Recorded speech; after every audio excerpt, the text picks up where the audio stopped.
భద్రాద్రి కొత్తగూడెం జిల్లా ఇల్లందులో దారుణం చోటు చేసుకుంది.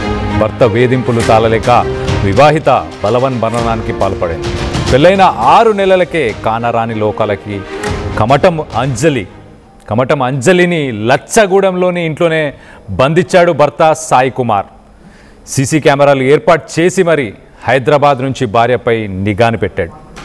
అంత నిఘాను పెట్టాల్సిన అవసరం ఏముందో తెలియదు కానీ 3 నెలల క్రితమే అంజలి గర్భవతి కూడా అయింది. ఇటు చికిత్స పొందుతూ ప్రస్తుతానికైతే ఆసుపత్రిలో కన్నుమూసినట్టు తెలుస్తుంది. సో అనుమానమే పెనుభూతంగా మారిందా? మొత్తానికైతే సాయి కుమార్ లచ్చగూడెంలోని తన ఇంట్లోనే కమటం అంజలిని అక్కడే ఉంచి సీసీ కెమెరాస్ పెట్టి మరి తనపై నిఘాను పెట్టాడు. మొత్తానికి గృహ నిర్బంధం చేసినట్టు తెలుస్తుంది. సో గృహ నిర్బంధం చేసిన తర్వాత మరి అది తట్టుకోలేకనా అనుమానం అనే పెనుభూతం వల్లనో తెలియదు కానీ మొత్తానికైతే 3 నెలల క్రితమే గర్భవతి అయింది అంజలి.